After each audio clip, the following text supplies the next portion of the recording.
kulanti wanaagsan daawadayaal meel walba aad naga daawanaysaan kusoo dhawaada wararkii ugu dambeeyay haddaba maxaa cusub maxaa ka jira in diyaarad laga celiyey magaalada Baraawe ee caasimada maamul goboleedka Koonfur Galbeed taasi oo waday saraakiil iskugu jira kuwa maamulka Koonfur Galbeed iyo ciidamada militariga ee dalka Itoobiya yaase ku sugan magaalada Baraawe yaa xukuma oo awood u leh celinta diyaarad ka soo degi lahayd oo waday waliba saraakiil maamulka Koonfur Galbeed iyo sidoo kale saraakiil Itoobiyana waxaan qodobkeena koobaad ku dul istaagi doonaa diyaaradaasi waxa ka jira ciidamada ku sugan magaalada Baraawe ee caasimada maamul goboleedka Koonfur Galbeed haddii diyaaradaasi la celiyay doorka ay ku lahayd dawladda federaalka ciidanka ku sugan magaalada Baraawe kuwa dawladda iyo sidoo kale kuwa maamulka Koonfur Galbeed kuwa ay yihiin ayaan qodobkeena koobaad ku dul istaagi doonaa haddii alla idmo qodobkeena labaad halku dhigi madaxweyne Xasan Sheekh Maxamuud ee ahaa Soomaali heshiisa dunidana la heshiisa maxaa ka hirgalay xagee ku dambeeyay halku dhigyo madaxweyne Xasan Sheekh Maxamuud oo la soo galay ayaa jiray xilligii dib loo doortay oo ahaa Soomaali heshiisa dunidana la heshiisa tareenkaydu waa buuxa meel laga soo raaca male oo ula jeeday xulufadiisa siyaasadeed ee qaybta weyn ka qaadatay dib u soo doorashadiisa ama dib u soo noqoshadiisa qaybta weyn ka qaadatay oo ay kamid ahaayeen madaxweynayaal hore uu kamid yahay Sheekh Shariif Sheekh Axmed ra'iisul wasaarayaal hore uu kamid yahay ninkii la dhahayay Xasan Cali Khayre Xuseen Roble ninkii la dhahayay Roble Baahane uu kamid yahay ninkii la yiraahdo Cabdiraxmaan Cabdi Shakuur uu kamid ahaa Saciid Cabdullaahi Deni oo madaxweynaha Puntland markaasi ahaa oo uu kamid ahaa madaxweynaha maamulka Jubbaland Axmed Maxamed Islaam oo markaasi isagana madaxweyne ahaa rag badan oo miisaan culus leh ayaa kamid ahaa raggii qaybta way ka qaatay dib u soo noqoshadiisa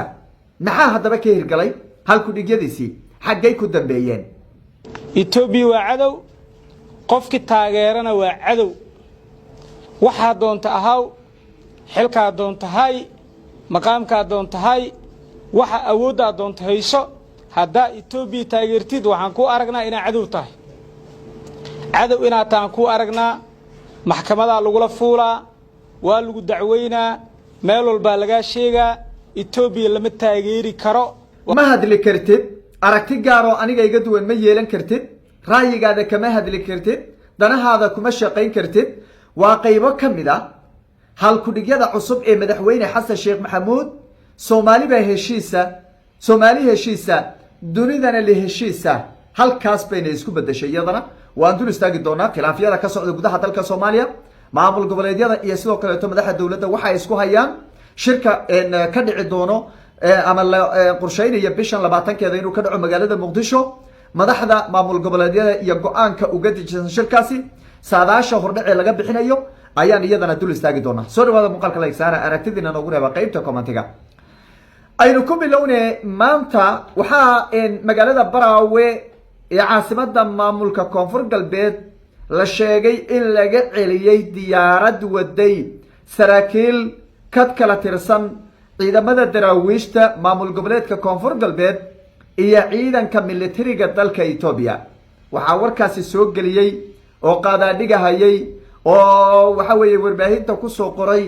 taageerayaasha xisbiga Damu Jadiid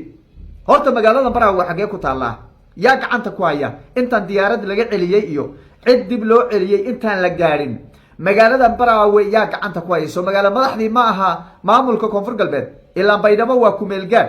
waa caasimada labaad weeye magaalada caasimada u ah maamulka Koonfur Galbeed waa Baraawe yaa jooga yaa ku sugan horta laba ciidan baa ku kala sugan ciidanka maamulka Koonfur Galbeed waa joogaan daraawiishtu waa ku sugan yihiin ciidanka xoogga dalka Soomaaliyeed na iyagana waa ku sugan yihiin oo qayb kaga sugan yihiin magaalada dusheeda labaduba waa la joogaa yaa awood badan marka yaa awood badan ma ciidanka dawladda awoodda iskale mise ciidankan waxa weeye daraawiishta awoodda iskale awoodse ma u leeyihiin diyaarad maamul Koonfur Galbeed soo diray inay magaalada Baraawe isoristaag ku sameeyaan la yiraahdo ha kama soo tagi kartin la yiraahdo awood ma u leeyihiin ciidanka ku sugan noocay doonaan ba ha noqdaane maadaama Koonfur Galbeed ay tahay meeshan dawladdu waxa weeye iyadu ay ka taliso maamulka iyagu ay ka talinayaan awood ma u leeyihiin diyaaradda ay ku celiyaan horta ciidanka xoogga dalka Soomaaliyeed waa ciidanka xoogga dalka Soomaaliyeed Xasan ciidan uma aha kaliya ummadda soomaaliyeed bay ciidan u yada yihiin maamulka koonfur galbeed bay ciidan u yihiin shacabka koonfur galbeed bay ciidan u yihiin dadka soomaaliyeed bay ciidan u yihiin cid walboo joogta iyo kuwa imaan doonay ciidan u yihiin kuwa aan dhalanin bay ciidan u yihiin dhalan doonay ciidan u yihiin soomaaliyeed horta taasi ha la ogsoonaado diyaaraddan marka waxaa ka jira diyaaraddan waxay damcday inay baydhabo kasoo duusho waa run arrin dhab ah ayay ahayd ciidanka dowladda soomaaliyeed ee qarankee ku sugnaa magaalada ayaa walaac ka muujiyo waxaa la yidhi ciidankaas abaabir kolaan la soo siiyey oo laleeyahay ka daaye inta meesha isku dhacya ay dhici lahaayeen diyaaraddaasi halkeeda ha ku baaqato oo ha joogto maamulka koonfur galbeedna waa yahay baa layidhi dhib malaha layidhi dee ciidanka laba ciidan baa meesha jooga kii daraawiishtana way joogaan kuwa ciidanka xoogga dalka soomaaliyeedna way joogaan marka diyaarad soo degaysa oo etoobiyaan iyo niman kale ay wataan war diyaaraddaas khilaaf bay keenaysaa naga celiya dee waa sax waa ra'yi soomaaliyeed wiilashaa soomaaliyeedna inay isku dhammaadaan madaxweyne cabdicasiis lafta gareen marna ma ogola horta ninkan waa nin nabadeed sidaa u ogsoonaada iyadoo mucaaradku magaalada bartankeeda ay balaayo ku wataan oo waxay akrinayaan yaabays oo ciidamo ku dhex wataan oo baba ay leeyihiin yuusan hal mar far qaadin ilaa iyagu ay markii dambe xabad ridaan markuu xabadda ridayna de wuxuu yihi soo afjara gabigooda dhanba ninkaa marka lafta gareen la yidhahdo waa nin nabadeed waa wiil soomaaliyeed waa madaxweyne soomaaliyeed waa hoggaan soomaaliyeed waa nin bulshadu ay waxa weeye mid u tahay waa nin hogaamin fiican weeye xaqiiqada markaan ka hadalno ninka waa nin hogaamin fiican adiga ay daawanay waxaa laga yaabaa inaad iga aragti duwan tahay khasabna maaha inaad ila aragti noqoto marka taada waa baab kale haddaad iga aragti duwanta oo lafta garen aad u aragto nin waxa weeye mucaaradka cuburiyo dadka cuburiyo shacabka cuburiyo dhibaato badan aad u aragto dee dadka gudaha sheegaya oo arrintan anugu aan soo tabinayo keligay ma qabin dadka reer koonfur galbeed shacabka koonfur galbeed bay bakool ilaa intaa iyo meesha la yidhaahdo shabeellada hoose dadka degan baa sheegaya inuu ninkaas uu yahay nin hogaamin fiican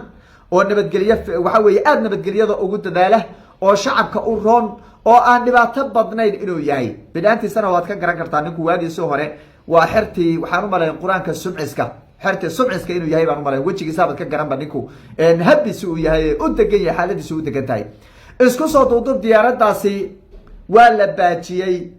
inay meesha baraawe imaatana way rabtay laakiin may soo duulin hadday soo duusho cid ka celin kartaa ma jiro way degi lahayd hawshoodayna qabsan lahaayeen laakiin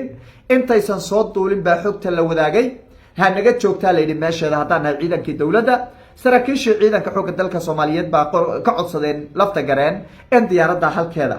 lagu damiyo oo xiisad aysan ka dhex abuurin ciidamada maamulka koonfur galbeed iyo ciidanka waxa weeye xoogga dalka soomaaliyeed wax walba oo bulshada kala qaybinaya oo ciidanka iska korkeenaya oo ciidanka kala qaybinayana in mas-uuliyiintu ay ku dadaalaan waa arrin wanaagsan weeye haddana waaba faraynaayo madaxweynaha anaga koonfur galbeed waxaan leeyahay lafta gareenow wax ciidanka kala qaybinaya marna ha gelin taasi waa taasoo waa diyaaraddii maanta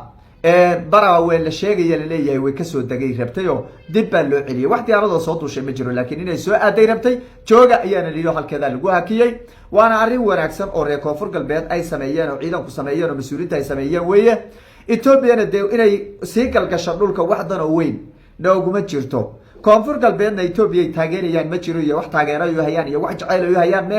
ma jirte siyaasadan qalloocsan ee waxa weye isdaba wareegeysanaysa ee xasan sheekh maxamuud unbay ku wareereen oo waxaa la yidhi war hadda etoobiya garabkan ku haynaayo ilmadaryaala waxba nooma haysaan xaqa anagi o dhan baa inagu maqana naga daaya unbay dheheen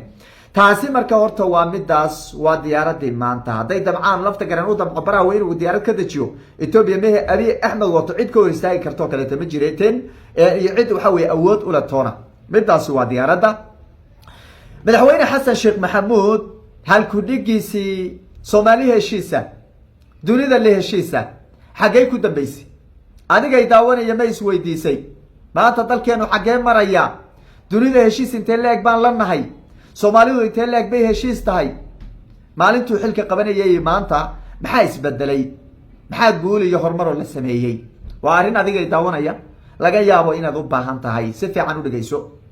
soomaali heshiisa dunida la heshiisa dunida aan gaadhnay soomaali heshiisa horta ma hayno maamul goboleedyada maalintuu xilka qabanayay ninka la yidhaahdo xasan sheekh maxamuud laba maamul goboleed baa maqnaay oo dowladdii farmaajo mucaarad ku ahaa puntland iyo jubbaland bay ahayd 3 maamul goboleedna heshiis bay la ahaayeen si fiican u dhegeyso shantaasi maamul goboleed baa markaa jiray SSC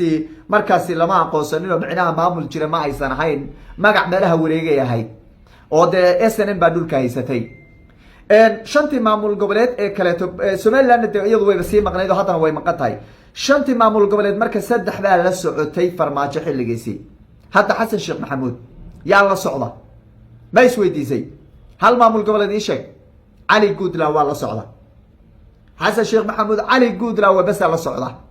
waa maamul goboleedyadii puntland waa maqan tahay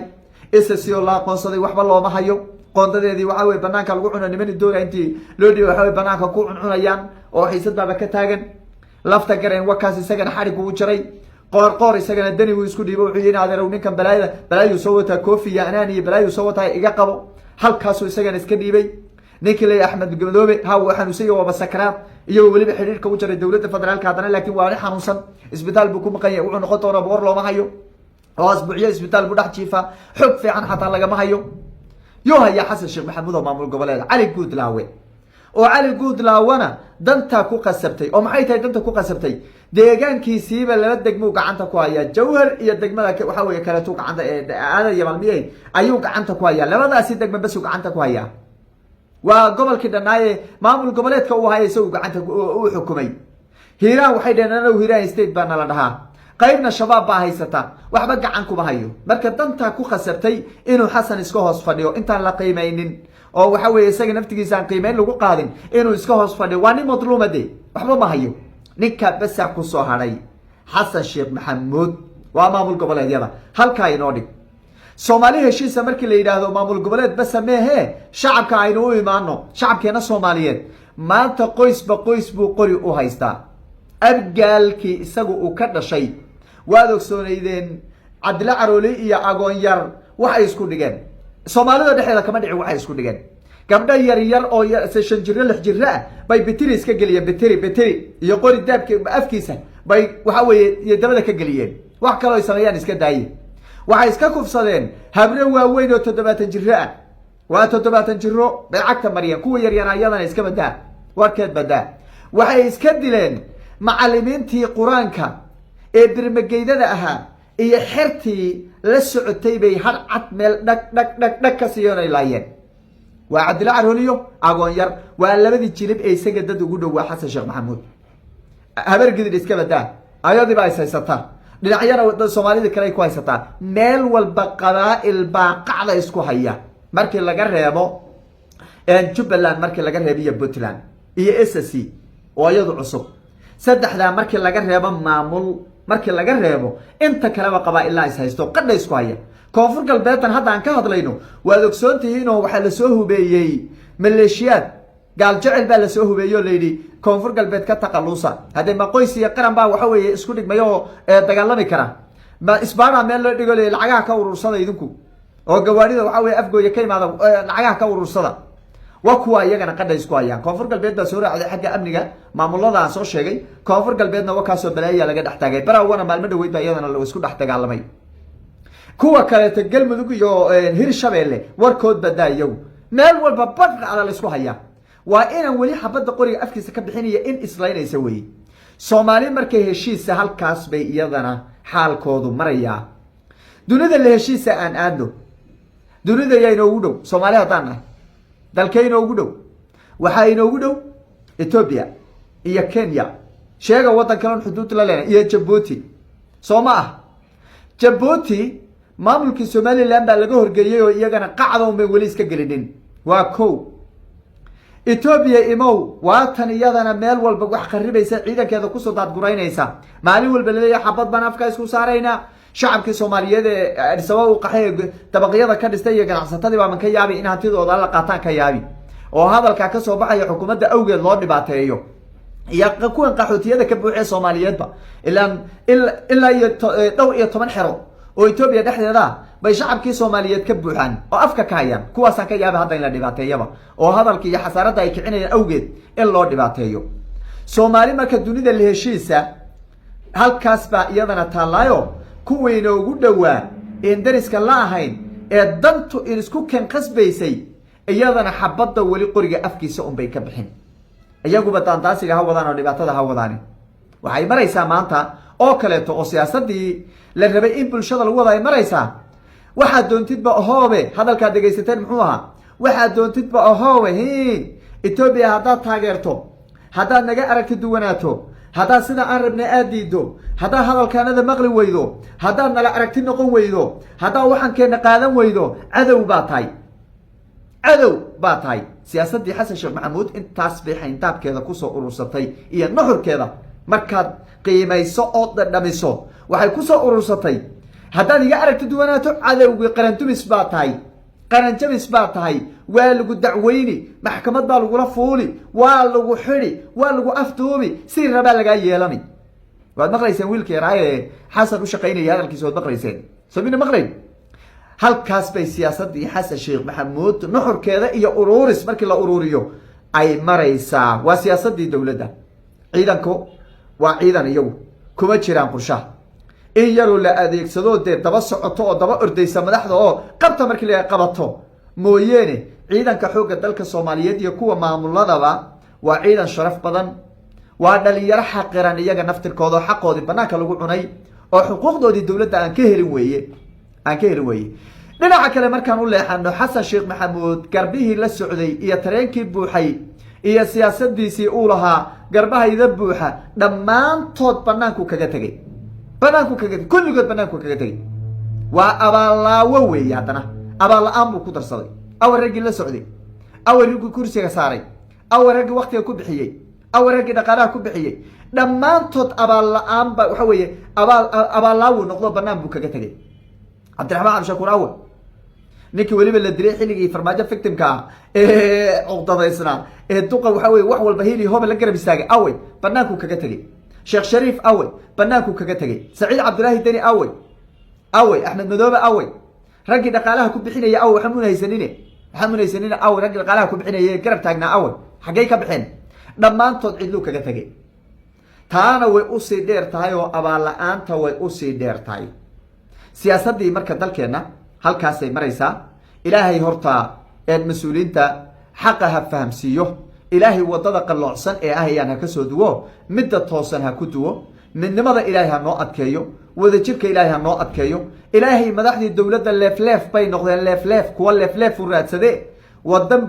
mugdi ay dalka kusii wadaani ilaahay waxaan ka rajaynaynaa inuu wadada iftiinka ee maalintaa uu fahamsiiyo ayaan ilaahay ka rajaynaynaa